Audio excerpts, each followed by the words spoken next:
YCP ఎమ్మెల్సీలు రాష్ట్ర ప్రజలకు దేవదేవుడుకు క్షమాపణ చెప్పాలని Nellore rural MLA Kotamreddy Sridhar Reddy demand చేశారు. ఆయన బీజేపీ కార్యాలయంలో ఏర్పాటు చేసిన కూటమి నేతల మీడియా సమావేశంలో మాట్లాడారు. ఈ సందర్భంగా ఆయన మాట్లాడుతూ దేశంలో ఎక్కడా లేని విధంగా వైసీపీ ఎమ్మెల్సీలు ఆ దేవదేవుడు ఫోటోను పట్టుకొని నానా హంగామా సృష్టించారని ఆయన ఆరోపించారు. రాష్ట్రంలో ప్రతిపక్ష హోదా కూడా లేని వైసీపీ నిర్మాణాత్మకంగా సూచనలు చేయాలని తప్ప అనవసరమైన రాద్ధాంతం చేసి ప్రజలను తప్పుదోవ పట్టించడం సబబు కాదని ఆయన ఆవేదన వ్యక్తం చేశారు. దేశం భాష ఏదైనా మనమంతా భారతీయులం. ఎవరి మతాన్ని ఎవరి మత విశ్వాసాన్ని వారు గౌరవించుకుంటూ ఎదుటి వాడిని గౌరవిస్తూ సాగే వసుదైక కుటుంబం పవిత్ర భారతదేశం. అందుకే తరతరాలుగా సంస్కృతి సాంప్రదాయాలతో ఈ దేశం ముందుకు సాగుతుంది. కానీ దురదృష్టం, అత్యంత బాధాకరం, అత్యంత హేయమైన చర్య నిన్నటి రోజున వైఎస్ఆర్ కాంగ్రెస్ పార్టీ ఎమ్మెల్సీలు శాసన మండలిలో చేసినటువంటి వికృత వికార అనాగరిక చేష్టం. వెంకటేశ్వర స్వామిని రాజకీయాల్లోకి తేవడం యొక్క తప్పు.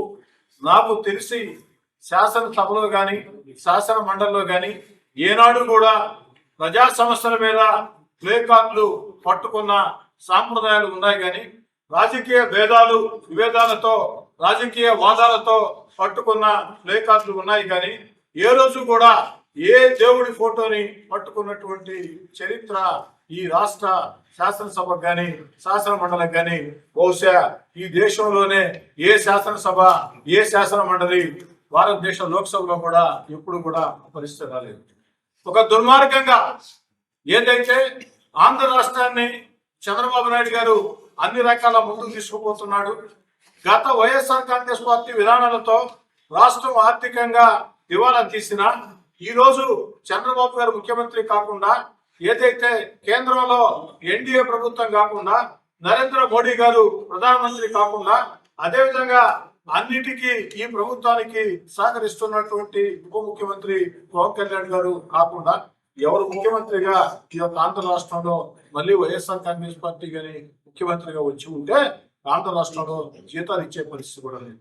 అలాంటి పరిస్థితుల్లో రాష్ట్రం లోటు బడ్జెట్ లో ఉన్న అటు కేంద్రం సహకారంతో తన అసమాన పరిపాలన దక్షతతో తన అనుభవంతో ఈ రాష్ట్రంలో అభివృద్ధి కార్యక్రమాలని వేగవంతం చేస్తూ సంక్షేమాన్ని కొనసాగిస్తూ ఎన్నికల్లో ఇచ్చిన హామీల్ని ఒక్కొక్కటి నెరవేర్చుకుంటూ వస్తూ ప్రపంచంలో రాజధాని లేని రాష్ట్రం ఆంధ్రప్రదేశ్ కి ఒక అద్భుతమైన రాజధాని అమరావతి నిర్మిస్తూ ఆంధ్రప్రదేశ్ దిశ మార్చే పోలవరాన్ని పరుగులు పెట్టిస్తూ అన్నిటికీ మించి మన బిడ్డల భవిష్యత్తు కోసం పరిశ్రమకి పెట్టుబడి ఈనాడు ఎంత అద్భుతంగా ఆంధ్రప్రదేశ్ ఈ దేశంలోనే అగ్రగామిగా ముందుకు సాగుతూ ఉంది.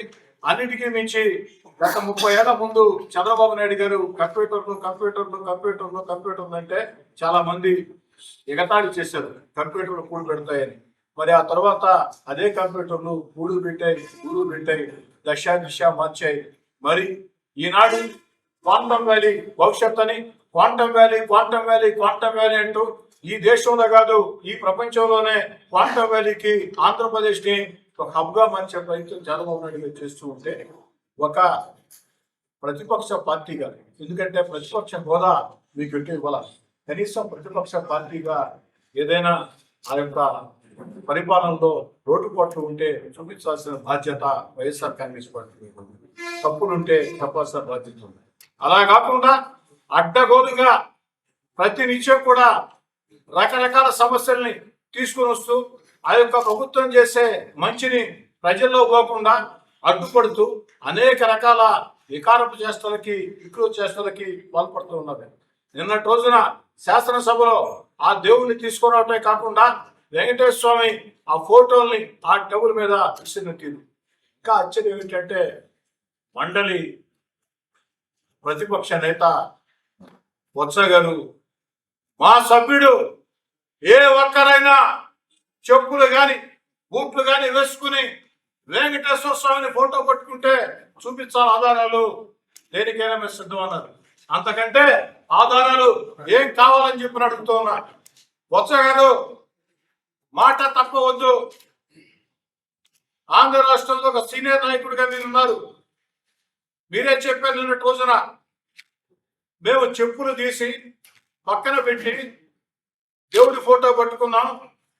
మా సభ్యులు ఏ ఒక్కరు కూడా బూట్లు కానీ చెప్పులు కానీ వేసుకుని ఉంటే ఆ ఫోటోలు చూపించాలా, రుజువు చేయాలా, దేనికైనా మేము సిద్ధం, ఎంతటి శిక్షకైనా మేము సిద్ధం అని స్వయంగా బొత్స గారు మాట్లాడారు. మరి ఇంతకంటే ఆధారాలు ఏం కావాలని అడుగుతున్నారు. ఇప్పటికైనా వైఎస్ఆర్ కాంగ్రెస్ పార్టీ నేను కోరేది ఒకటే, జరిగింది. ఈ యొక్క శాసన మండలిలో మీరు చేసినటువంటి వికృత వికార పనులు ప్రపంచం అంతా కూడా నివేరపోయింది. కనీసం క్షమాపణ చెప్పండి, బహిరంగ క్షమాపణ చెప్పండి. ఏదైతే ప్రజలకు మీరు క్షమాపణ చెప్పాలా, అదేవిధంగా ఆ దేవదేవుడికి క్షమాపణ చెప్పాలా. అంతేకాని ఎదురుదాడి చేస్తామంటే ఈరోజు ఎలక్ట్రానిక్ మీడియా, సోషల్ మీడియా అన్నీ వచ్చిన తర్వాత, ప్రజల్లో చైతన్యం ఇంత బాగా పెరిగిన తర్వాత పక్కదారి పట్టించాలంటే సాధ్యం కాదు. ఇప్పటికైనా వైఎస్ఆర్ కాంగ్రెస్ పార్టీ బహిరంగంగా ప్రజలకి దేవదేవుడు వెంకటేశ్వరానికి క్షమాపణ చెప్పాలని కోరుకుంటూ, భవిష్యత్తులోనైనా వైఎస్ఆర్ కాంగ్రెస్ పార్టీ హోందాయుత రాజకీయాలు, ఆరోగ్యమైన రాజకీయాలు, ప్రజలకు మేలు చేసే రాజకీయాలు చేయాలి.